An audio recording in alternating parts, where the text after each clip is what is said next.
ഒമാനിലും യുഎഇയിലും ശക്തമായ മഴ തുടരുന്നു. മഴ മൂലം ഒമാനിൽ നിരവധി അപകടങ്ങളുണ്ടായി. യുഎഇയിൽ പരക്കെ പെയ്ത മഴ ജനജീവിതത്തെ ബാധിച്ചു. ഈ വാർത്തയുടെ കൂടുതൽ വിവരങ്ങളുമായി ഗൾഫിൽ നിന്നും ഞങ്ങളുടെ പ്രതിനിധി ടി ജമാലുദ്ദീൻ ചേരുന്നു.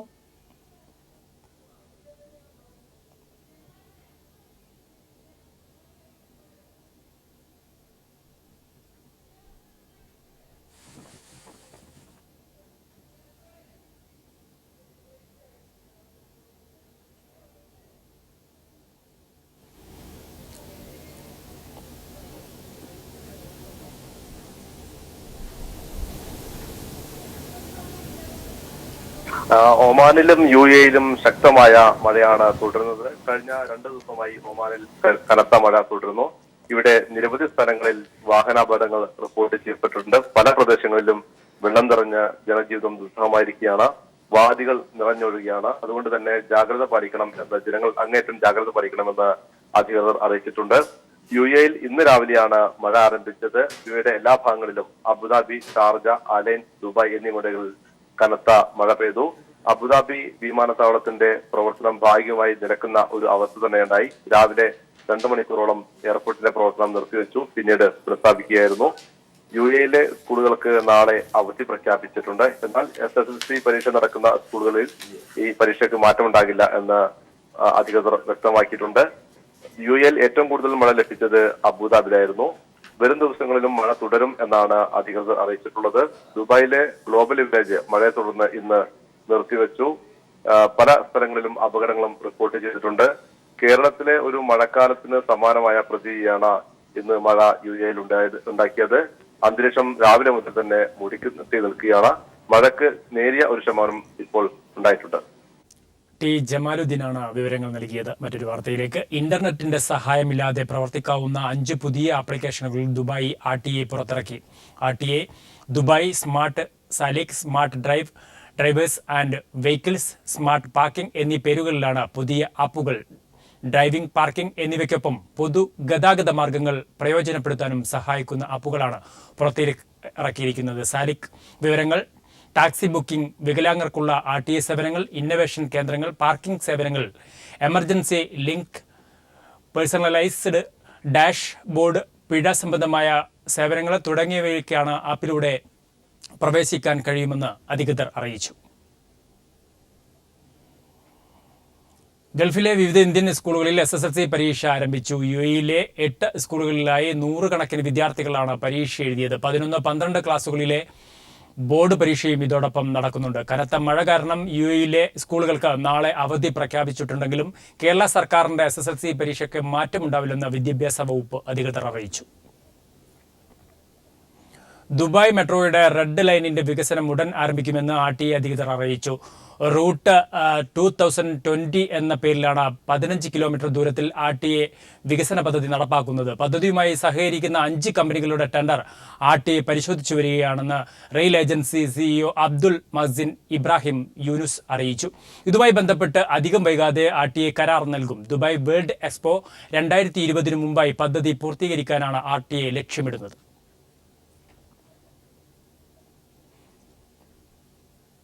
സൗദിയിലെ മൊബൈൽ ഷോപ്പുകളിൽ സ്വദേശിവൽക്കരണത്തിന് നാളെ മുതൽ തുടക്കമാവും.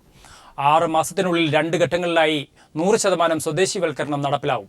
പദ്ധതി സാമ്പത്തിക മേഖലയ്ക്കും ഗുണം ചെയ്യുമെന്ന്, അതോടെ ബിനാമി ബിസിനസ് അവസാനിപ്പിക്കാൻ കഴിയുമെന്നും വിദഗ്ധർ അഭിപ്രായപ്പെട്ടു. മൊബൈൽ ഷോപ്പുകളിൽ പൂർണ്ണമായും സ്വദേശിവൽക്കരണം നടപ്പാക്കുന്ന പദ്ധതിക്ക് സൗദി തൊഴിൽ മന്ത്രി ഡോക്ടർ മുഹ്രിജ് അൽ ഹബ്ബാനി ഉത്തരവ് പുറപ്പെടുവിച്ചു. മൊബൈൽ ഫോണുകളും അവയുടെ അനുബന്ധ വസ്തുക്കളും വിൽക്കുന്ന സ്ഥാപനങ്ങൾ, അവയുടെ റിപ്പയറിംഗ്, അറ്റകുറ്റജോലികൾ തുടങ്ങിയ മേഖലകൾ പൂർണ്ണമായും വിദേശികൾക്ക് വിലക്ക് ഏർപ്പെടുത്തുകയും സ്വദേശി യുവതീ-യുവാക്കൾക്ക് മാത്രമായി പരിമിതപ്പെടുത്തുകയും ചെയ്തുകൊണ്ടാണ് ഉത്തരവിറക്കിയത്. സൗദി വാണിജ്യ വ്യവസായ, സൗദി മുനിസിപ്പൽ ബലദിയ, സൗദി ഇൻഫർമേഷൻ ആൻഡ് ടെലികമ്മ്യൂണിക്കേഷൻ മന്ത്രാലയങ്ങളുമായി ചേർന്നുകൊണ്ടാണ് ഈ മേഖലയിൽ സ്വദേശിവൽക്കരണ പദ്ധതി നടപ്പാക്കുക. മൊബൈൽ ഫോണുകളും അവയുടെ അനുബന്ധ വസ്തുക്കളും വിൽപ്പന നടത്തുന്ന സ്ഥാപനങ്ങളിലും റിപ്പയറിംഗ് സ്ഥാപനങ്ങളിലും സ്വദേശിവൽക്കരണ പദ്ധതി നടപ്പാക്കുന്നതിന് സ്ഥാപനങ്ങൾക്ക് മാർച്ച് 10 മുതൽ 6 മാസ സമയപരിധി നൽകിയിട്ടുണ്ട്. 6 മാസത്തിനകം 2 ഘട്ടങ്ങളിലായാണ് പദ്ധതി നടപ്പാക്കേണ്ടത്. 1-ാം ഘട്ടത്തിൽ 50% സ്ഥാപനങ്ങളിൽ സ്വദേശികളെ നിയമിച്ചിരിക്കണം. 1-ാം ഘട്ടത്തിന് മാർച്ച് 10 മുതൽ 3 മാസ സമയപരിധിയാണ് നൽകിയിരിക്കുന്നത്. രണ്ടാം ഘട്ടം സെപ്റ്റംബർ 2-നകമാണ് നടപ്പാക്കേണ്ടത്. ഈ സമയപരിധിക്ക് ശേഷം ഒറ്റ വിദേശിയും ഈ മേഖലയിൽ ജോലി ചെയ്യാൻ അനുവദിക്കില്ല. സ്വദേശി യുവതീ യുവാക്കൾക്ക് മേഖലയിൽ അവസരമൊരുക്കുന്നതോടൊപ്പം ഈ മേഖലയിലെ സാമൂഹ്യവും സാമ്പത്തികവും സുരക്ഷാപരവുമായ നേട്ടങ്ങൾ കൂടി ലക്ഷ്യമിടുന്നതായി മന്ത്രാലയം ഉത്തരവിൽ വ്യക്തമാക്കുന്നു. സൗദിയിൽ മൊബൈൽ ഫോൺ മേഖലയിൽ സ്വദേശിവൽക്കരണം നടപ്പാക്കുന്നതിനുള്ള തയ്യാറെടുപ്പുകളുടെ ഭാഗമായി സൗദി തൊഴിൽ മന്ത്രാലയവും സൗദി മാനവവിഭവശേഷി ഡെവലപ്മെന്റ് ഫണ്ടും ചേർന്ന് സ്വദേശി യുവാക്കൾക്ക് പരിശീലനം നൽകുന്നതിനും പദ്ധതി തയ്യാറാക്കിയിട്ടുണ്ട്. ലക്ഷ്യം നടപ്പാക്കാൻ സൗദി സാങ്കേതിക പരിശീലന കോർപ്പറേഷനോടും പരിശീലന കോഴ്സുകൾ ഒരുക്കാൻ തൊഴിൽ മന്ത്രാലയം ആവശ്യപ്പെട്ടു. അതേസമയം മൊബൈൽ ഫോൺ മേഖലയിൽ സ്വദേശിവൽക്കരണം നടപ്പാക്കുന്നതോടെ മലയാളികൾ ഉൾപ്പെടെ നൂറുകണക്കിന് വിദേശികൾക്ക് ജോലി നഷ്ടമാകും. ഇവർ മറ്റു മേഖലകളിലേക്ക് മാറുകയോ രാജ്യങ്ങളിലേക്ക് തിരിച്ചു പോവുകയോ വേണ്ടിവരുമെന്നാണ് വിലയിരുത്തൽ. News bureau, Dammam. പ്രമുഖ വോളിബോൾ താരമായിരുന്ന ജിമ്മി ജോർജിന്റെ സ്മരണാർത്ഥം അബുദാബി കേരള സോഷ്യൽ സെന്റർ നടത്തിവരുന്ന വോളിബോൾ ടൂർണമെന്റിന് KC അങ്കണത്തിൽ തുടക്കമായി. സെന്റർ പ്രസിഡന്റ് NV മോഹനൻ അധ്യക്ഷത വഹിച്ചു. UAE exchange centre media manager KK Moideen Koya tournament ഉദ്ഘാടനം ചെയ്തു. ഉദ്ഘാടനത്തോടനുബന്ധിച്ച് വനിതകളുടെ സൗഹൃദ മത്സരം നടന്നു. രാജ്യാന്തര വനിതാ വോളിബോൾ താരങ്ങളാണ് പ്രദർശന മത്സരത്തിൽ അണിനിരന്നത്. പൂൾ A, പൂൾ B എന്നീ വിഭാഗങ്ങളിലായി അന്താരാഷ്ട്ര മത്സരം നടക്കുന്ന ടൂർണമെന്റിന്റെ ഫൈനൽ മത്സരങ്ങൾ വെള്ളിയാഴ്ച നടക്കും.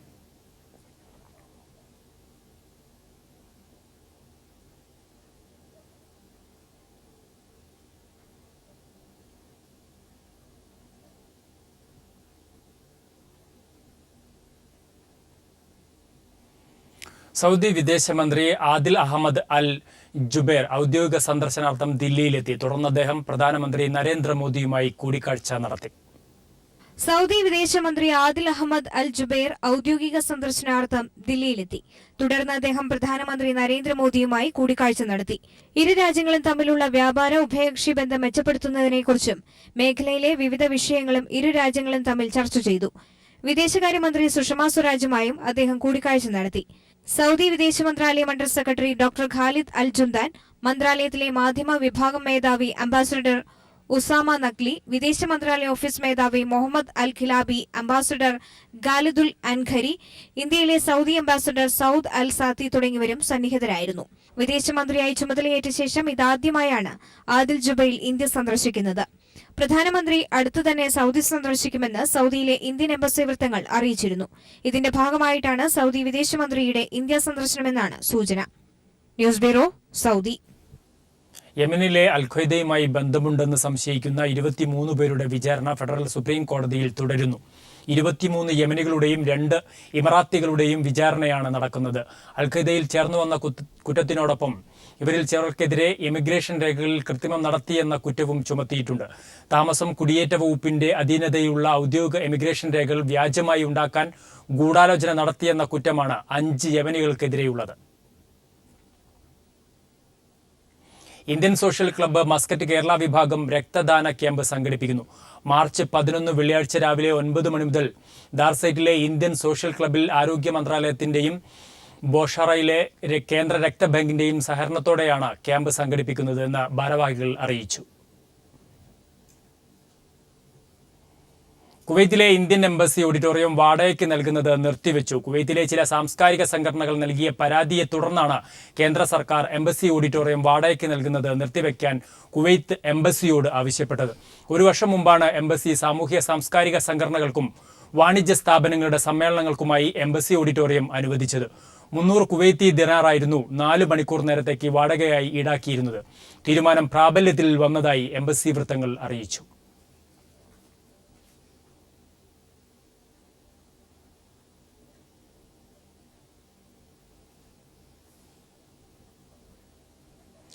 അന്തരിച്ച നടൻ കലാഭവൻ മണിയെ നവോദയ അൽ ഹസ ഏരിയ സാംസ്കാരിക വിഭാഗം അനുസ്മരിച്ചു. സലീൻ മണ്ണാട്ട് അധ്യക്ഷനായ ചടങ്ങിൽ ഏരിയ കമ്മിറ്റി അംഗം വിജയൻ കോവൂർ അനുസ്മരണ പ്രമേയം അവതരിപ്പിച്ചു. Area secretary Jose Manadan, president Krishnan Koyilandy, treasurer KV Shaji, Saleen Anilkumar, Thomas Shaji Hassan, Navodaya കേന്ദ്ര കമ്മിറ്റി അംഗം MR ചന്ദ്രൻ എന്നിവർ സംസാരിച്ചു. ദമാമിലെ മലയാളി കൂട്ടായ്മയായ വെസ്കോസ മലയാളി അസോസിയേഷൻ സംഘടിപ്പിക്കുന്ന ചാരിറ്റി ക്രിക്കറ്റ് ടൂർണമെന്റിന് തുടക്കമായി. Electronics company manager Ghiyas Elias ഉദ്ഘാടനം നിർവഹിച്ച ചടങ്ങിൽ രക്ഷാധികാരി Manaf, president Priji, general secretary Girish, technical convener Suresh എന്നിവർ സംസാരിച്ചു. ടൂർണമെന്റിൽ 16 ടീമുകൾ ആദ്യപാദ മത്സരത്തിൽ പങ്കെടുത്തു. കാസ്കസ് 11 ഷാജി മാൻ ഓഫ് ദി മാച്ചായി തെരഞ്ഞെടുത്തു. മെത്രാൻ കായലും കടമക്കുടിയിലെ വയലും നികത്താനുള്ള വിവാദ ഉത്തരവുകൾ സർക്കാർ പിൻവലിച്ചു. നിലവിലെ നിയമമനുസരിച്ച് രണ്ടിടത്തും അംഗീകരിച്ച പദ്ധതികൾ നടപ്പാക്കാനാവില്ലെന്ന് മുഖ്യമന്ത്രി സമ്മതിച്ചു. തെരഞ്ഞെടുപ്പിന്റെ പശ്ചാത്തലത്തിൽ വിവാദങ്ങൾ ഒഴിവാക്കാനാണ് ഉത്തരവ് പിൻവലിക്കുന്നതെന്ന് അദ്ദേഹം വ്യക്തമാക്കി. തെറ്റ് ചെയ്തു എന്ന് ബോധ്യമില്ലെന്നും മുഖ്യമന്ത്രി പറഞ്ഞു. നെൽവയൽ തണ്ണീർത്തട സംരക്ഷണ നിയമം 2008 അതിനകത്ത് വ്യക്തമായ വ്യവസ്ഥകളുണ്ട്. അതുപോലെ തന്നെ പാരിസ്ഥിതിക അനുമതി അതും നെൽവയലിന്റെ കാര്യത്തിലും തണ്ണീർത്തടത്തിന്റെ കാര്യത്തിലും വ്യക്തമായിട്ടുണ്ട്. ഈ രണ്ട് വ്യവസ്ഥയ്ക്കും വിധേയമായി എന്ന് പറഞ്ഞാൽ ഇതിനെ വ്യവസ്ഥകൾ പാലിച്ച് മാത്രമേ ഏതെങ്കിലും ഒരു നടപടിയുമായി മുമ്പോട്ട് പോകാൻ സാധിക്കൂ. എങ്കിലും ഇങ്ങനൊരു വിവാദമൊക്കെ വന്നു, പ്രത്യേകിച്ച് ഒരു തെരഞ്ഞെടുപ്പിലേക്ക് പോകുന്ന സമയത്ത് അതിനെ സംബന്ധിച്ചിടത്തോളം ഒരു വിവാദമാക്കാൻ ആഗ്രഹിക്കുന്നില്ല.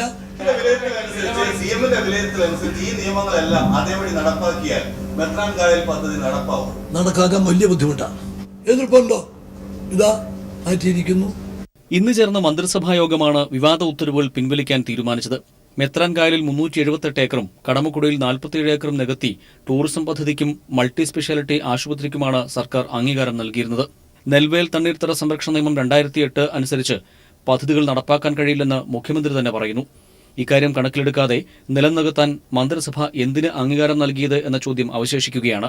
റക്കിൻഡോ ഡെവലപ്പേഴ്സ് ലിമിറ്റഡിന് നിലം നികത്താൻ അനുമതി നൽകിയത് വൻ വിവാദമാവുകയും തൽസി തുടരാൻ ഹൈക്കോടതി ഉത്തരവിടുകയും ചെയ്തത് സർക്കാരിന് വൻ തിരിച്ചടിയാവുകയും ചെയ്തിരുന്നു. News bureau, Thiruvananthapuram. മുഖ്യമന്ത്രിയും മന്ത്രിമാരും കൊള്ളസംഘമായി മാറിയതായി പിണറായി വിജയൻ. പോകുന്ന പോക്കിന് എല്ലാ വഴികളിലൂടെയും കിട്ടാവുന്നതെല്ലാം നേടുകയാണ് സർക്കാരിന്റെ ലക്ഷ്യമെന്നും പിണറായി പറഞ്ഞു. ഉമ്മൻചാണ്ടി സർക്കാർ പോകുന്ന പോക്കിൽ സംസ്ഥാനത്ത് കായലും ഭൂമിയും കാടുമൊക്കെ ഇഷ്ടക്കാർക്കും മത സാമുദായിക സംഘടനകൾക്കും തീരെഴുതി നൽകുകയാണെന്ന് VS അച്യുതാനന്ദനും ആരോപിച്ചു. ഉത്തരവ് പിൻവലിച്ചത് ഉചിതമായ തീരുമാനമെന്ന് VM സുധീരനും പ്രതികരിച്ചു. വിവാദ തീരുമാനമെടുക്കാതെ UDF-നെ മുന്നോട്ട് കൊണ്ടുപോകാൻ സർക്കാർ ശ്രദ്ധിക്കണമെന്നും സുധീരൻ പറഞ്ഞു. അപ്പോൾ തങ്ങൾക്ക് എന്താണ് വരാൻ പോകുന്നത് എന്നതിനെക്കുറിച്ച് നല്ല ബോധ്യമുള്ള മുഖ്യമന്ത്രിയും മന്ത്രിമാരും ഒരു കൊള്ളസംഘമായി മാറിയ അവസ്ഥയാണ് കേരളത്തിലുള്ളത്. അതിൻ്റെ ഭാഗമായാണ് എല്ലാ വഴിയിലും കൂടെ കിട്ടാവുന്നതെല്ലാം സമ്പാദിക്കുക എന്ന നിലപാട് വന്നു ചേർന്നിട്ടുള്ളത്. അതുകൊണ്ടാണ് നിയമവിരുദ്ധമായ ഒട്ടേറെ കാര്യങ്ങൾ ഇവിടെ സംഭവിച്ചിരിക്കുന്നത്. കോടതിക്ക് പോലും ഇതിൽ ഇടപെടേണ്ടി വന്നിരിക്കുന്നു. അപ്പോൾ ഉദ്യോഗസ്ഥ വൃന്ദത്തോട് പൊതുവിൽ അഭ്യർത്ഥിക്കാനുള്ളത് തെറ്റായ കാര്യങ്ങൾക്ക് കൂട്ടുനിൽക്കാതിരിക്കണം. ഇനി ഒരിക്കലും കേരളത്തെ കൊള്ളയടിക്കാൻ അവസരം കിട്ടില്ല എന്ന് ബോധ്യപ്പെട്ട ഉമ്മൻചാണ്ടിയും കൂട്ടരും അവസാനത്തെ പോക്കിൽ കടും വെട്ടുവെട്ടുന്ന രീതിയിലാണ് കേരളത്തിൻ്റെ കണ്ണായ പല പ്രദേശങ്ങളും എല്ലാ നിയമങ്ങളും ലംഘിച്ചുകൊണ്ട് ഇഷ്ടക്കാർക്ക് പതിച്ചു നൽകി കേരളത്തിൻ്റെ തല തന്നെ വെട്ടി ഇരിക്കുന്നത്. ഇവിടെയാകട്ടെ സമ്പന്നന്മാരും വലിയ ആസ്തിയുള്ളവരുമായ ആളുകൾക്കും സംഘടനകൾക്കുമാണ് ഭൂമി അനധികൃതമായി നൽകിയിരിക്കുന്നത്. പിൻവലിക്കാനുള്ള ആ ഒരു നടപടി ഏറ്റവും ഉചിതമായി ഏത് തീരുമാനമെടുക്കുമ്പോഴും അത് കുറേ കൂടി ജാഗ്രതയോടുകൂടി സൂക്ഷ്മതയോടുകൂടി വിവാദപരമായ തലങ്ങളിലേക്ക് പോകാതിരിക്കത്തക്ക രീതിയിൽ മുന്നോട്ട് കൊണ്ടുപോകുന്നതിന് പ്രത്യേകമായി ഗവൺമെൻറ് ശ്രദ്ധിക്കും എന്ന കാര്യത്തിൽ എനിക്ക് യാതൊരു സംശയമില്ല. അങ്ങനെ വരരുത് എന്നുള്ളത് കൊണ്ടാണല്ലോ KPCC ഇടപെട്ടത്. തെരഞ്ഞെടുപ്പ് പ്രഖ്യാപനത്തിന് തൊട്ടുമുമ്പ് SNDPക്ക് റവന്യൂ മന്ത്രി അടൂർ പ്രകാശിന്റെ മണ്ഡലത്തിൽ സർക്കാർ ഭൂമി സൗജന്യമായി പതിച്ചു നൽകി. ക്രിസ്ത്യൻ സഭകൾക്കും NSSനും ഉൾപ്പെടെ 18 ഏക്കർ 58 സെന്റാണ് പതിച്ചു നൽകിയത്. ഭൂമി പതിച്ചുകൊടുത്ത് കഴിഞ്ഞ വെള്ളിയാഴ്ച ഇറക്കിയ ഉത്തരവിന്റെ പകർപ്പ് പീപ്പിളിന് ലഭിച്ചു. SNDPയോടും വെള്ളാപ്പള്ളിയോടും ഒരു തെരഞ്ഞെടുപ്പ് ധാരണയുമില്ലെന്നാണ് KPCCയുടെ പരസ്യ നിലപാട്. എന്നാൽ വസ്തുതകൾ അങ്ങനെയല്ല. കോന്നിയിൽ റവന്യൂ മന്ത്രിയുടെ മണ്ഡലത്തിൽ 2 SNDP ശാഖകൾക്കായി 1 ഏക്കറിലധികം ഭൂമി കഴിഞ്ഞ വെള്ളിയാഴ്ച പതിച്ചു നൽകി. 1421 നമ്പർ ശാഖയ്ക്ക് 1 ഏക്കർ 1 സെന്റും 1182 നമ്പർ ശാഖയ്ക്ക് 4.5 സെന്റും സർക്കാർ ഭൂമിയാണ് സൗജന്യമായി പതിച്ചു നൽകിയത്. മറ്റ് സമുദായ സംഘടനകൾക്കും വ്യാപകമായി ഭൂമി പതിച്ചു നൽകി. കറുമ്പുങ്കര NSS കരയോഗത്തിന് 9.5 സെന്റ്, കത്തോലിക്ക സഭ പത്തനംതിട്ട ഭദ്രാസനത്തിന് തണ്ണിത്തോട് വില്ലേജിൽ 4 acre 10 cent, Thannithode saint Antony's Orthodox പള്ളിക്ക് 3 ഏക്കർ 17 സെന്റ്, കരിമാൻതോട് മലങ്കര കത്തോലിക്ക പള്ളിക്ക് 1 ഏക്കർ, മണ്ണീര മലങ്കര കത്തോലിക്ക പള്ളിക്ക് 1 ഏക്കർ, സെന്റ് തോമസ് സ്കൂളിന് 26 സെന്റ്. ഇങ്ങനെ നീളുന്നു സമുദായ സംഘടനകൾക്ക് പതിച്ചു നൽകിയ ഭൂമിയുടെ പട്ടിക. ഭൂപതിവ് ചട്ടങ്ങളിലെ 24-ാം ചട്ടം നൽകുന്ന പ്രത്യേക അധികാരം ഉപയോഗിച്ചാണ് ഭൂമി നൽകിയതെന്നാണ് വിശദീകരണം. തെരഞ്ഞെടുപ്പ് പ്രഖ്യാപനത്തിന് തൊട്ടു മുൻപ് കഴിഞ്ഞ വെള്ളിയാഴ്ച റവന്യൂ വകുപ്പിനു വേണ്ടി അഡീഷണൽ ചീഫ് സെക്രട്ടറി വിശ്വാസ് മേത്തയാണ് ഉത്തരവിറക്കിയത്. MR Sajesh, news bureau, Thiruvananthapuram. Vaikom Punchapadam പതിച്ചു നൽകിയത് മുഖ്യമന്ത്രിയുടെ മുൻ ഉപദേഷ്ടാവിന്. വൈക്കത്ത് 150 ഏക്കർ പുഞ്ചപ്പാടമാണ് എങ്ങനെ കൈമാറിയത്. പ്രതിഷേധ സൂചകമായി പുഞ്ചപ്പാടത്ത് CPI പ്രവർത്തകർ കൊടിനാട്ടി. അതേസമയം റവന്യൂ മന്ത്രി അടൂർ പ്രകാശിന്റെ വീട്ടിലേക്ക് KSKTU മാർച്ച് നടത്തി. നിയമം മറികടന്ന വിവാദ ഉത്തരവുകൾ പുറപ്പെടുവിക്കുന്ന മന്ത്രി പുറത്താക്കണം, അല്ലെങ്കിൽ മന്ത്രി രാജിവെക്കണം എന്നാവശ്യപ്പെട്ടായിരുന്നു മാർച്ച്. CPM ജില്ലാ സെക്രട്ടറി ഉദയഭാനു ഉദ്ഘാടനം ചെയ്തു. മാർച്ച് വീടിന് കുറച്ചകലെ വെച്ച് പോലീസ് തടഞ്ഞു. തുടർന്ന് പ്രവർത്തകരും പോലീസും തമ്മിൽ ചെറിയ തോതിൽ ഉന്തും തള്ളുമുണ്ടായി. മദ്യരാജാവ് വിജയ് മല്യ രാജ്യം വിടണമെന്ന് AG സുപ്രീം കോടതിയെ അറിയിച്ചു. CBIയുടെ റിപ്പോർട്ടിന്റെ അടിസ്ഥാനത്തിൽ അറ്റോർണി ജനറൽ മുകുൾ രോത്തക്കിയാണ് സുപ്രീം കോടതിയെ ഇക്കാര്യം അറിയിച്ചത്. വായ്പാ കുടിശ്ശിക വരുത്തിയ വിജയ് മല്യ രാജ്യം വിടാൻ അനുവദിക്കരുതെന്ന് ആവശ്യപ്പെട്ട് വിവിധ ബാങ്കുകൾ നൽകിയ ഹർജി പരിഗണിക്കവെയാണ് കേന്ദ്രം ഇക്കാര്യം വെളിപ്പെടുത്തിയത്. മദ്യവ്യവസായി വിജയ് മല്യയും രാജ്യം വിട്ടുവെന്ന് കേന്ദ്ര സർക്കാർ സുപ്രീം കോടതിയെ അറിയിച്ചു. അറ്റോർണി ജനറൽ മുകുൾ റോത്തക്കിയാണ് മാർച്ച് 2-ന് വിജയ് മല്യ രാജ്യം വിട്ടുവെന്ന് സുപ്രീം കോടതിയെ അറിയിച്ചത്. സാമ്പത്തിക ഇടപാടുമായി ബന്ധപ്പെട്ട് 7,000 കോടി തിരിച്ചടയ്ക്കാനുണ്ടെന്നും മല്യ രാജ്യം വിടരുതെന്നും ആവശ്യപ്പെട്ട് ബാങ്ക് കൺസോർഷ്യം സമർപ്പിച്ച ഹർജിയിൽ വാദം തുടരുന്നതിനിടെയാണ് കേന്ദ്ര സർക്കാർ വിവരം കൈമാറിയത്. മല്യ ലണ്ടനിലേക്ക് കടന്നതാകാമെന്നും അവിടെ ധാരാളം സ്വത്തുക്കളുണ്ടെന്നും AG കോടതിയെ അറിയിക്കുകയായിരുന്നു. കോൺഗ്രസ് സർക്കാരിന്റെ കാലത്ത് ലളിത് മോദിയെ രാജ്യം വിടാൻ അനുവദിച്ച അതേ നടപടി തന്നെയാണ് BJP സർക്കാരും നടത്തിയത്. മല്യയുടെ കരങ്ങളിൽ രക്തമുണ്ടെന്നും ഞങ്ങൾക്ക് ശമ്പളം മുടങ്ങിയെന്നും കാണിച്ച് കിങ്ഫിഷറിലെ 1500 ജീവനക്കാരാണ് നരേന്ദ്രമോദിക്ക് തുറന്ന കത്തയച്ചത്. വൻകിട കോർപ്പറേറ്റുകളും സർക്കാരുകളും തമ്മിലുള്ള അവിശുദ്ധ കൂട്ടുകെട്ടാണ് ഇതെന്ന് സംശയിക്കുന്നവർക്ക് മറുപടിയില്ല. News desk. കതിരൂർ മനോജ് വധക്കേസിൽ P. ജയരാജനെ CBI ചോദ്യം ചെയ്തു. കണ്ണൂർ സെൻട്രൽ ജയിലിലാണ് 3 മണിക്കൂർ നീണ്ട ചോദ്യം ചെയ്യൽ നടന്നത്. ഇന്ന് രാവിലെയാണ് കോഴിക്കോട് മെഡിക്കൽ കോളേജിൽ നിന്ന് ജയരാജനെ കണ്ണൂർ ജയിലിൽ എത്തിച്ചത്.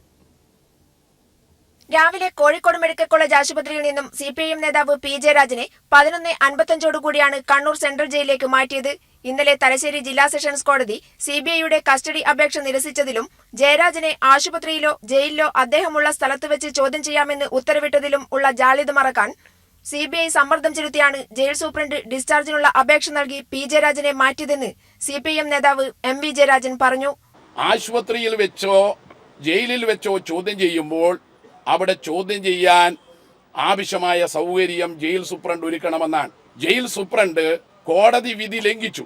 എന്നിട്ട് CBIക്ക് കസ്റ്റഡിയിൽ വിട്ടുകിട്ടാൻ വേണ്ടിയുള്ള അവരുടെ ആഗ്രഹം നടക്കാത്ത ജാള്യത മറച്ചുപിടിക്കാൻ ഇന്നിപ്പോ കണ്ണൂർ സെൻട്രൽ ജയിലിനെ 3-ാം മുറയുടെ കേന്ദ്രമാക്കി ജയിൽ സൂപ്രണ്ട് CBIക്ക് വേണ്ടി മാറ്റുകയാണ്. P. ജയരാജന് നീതിയും ചികിത്സയും നിഷേധിക്കുകയാണ് ഭരണകൂടത്തിന്റെ മറവിൽ CBI ചെയ്യുന്നതെന്ന് P. ജയരാജൻ MLA പറഞ്ഞു. നീതി ലഭിക്കുന്നില്ല, മാനുഷികമായ പരിഗണന ലഭിക്കുന്നില്ല, ചികിത്സ ലഭിക്കുന്നില്ല. ഇത് ഏത് സംവിധാനമാണ്? ഇത് ഏത് രാജ്യമാണെന്ന് ജനങ്ങൾ സംശയിച്ചു പോവുകയാണ്. CBI ഒക്കെ കാണിക്കുന്നത് ഒരു ഭരണത്തിൻ്റെ നെറികേടിൻ്റെ പ്രതിരൂപമായിട്ടാണ് ഇവിടെ. RSS ഉമ്മൻചാണ്ടി കൂട്ടുകെട്ട് നാടിനാപത്ത് UAPA കരിനിയമം എന്നീ വാചകങ്ങൾ എഴുതിയ പുസ്തകം ഉയർത്തിക്കാട്ടിയാണ് P. ജയരാജൻ ആംബുലൻസിൽ നിന്നും ഇറങ്ങിയത്.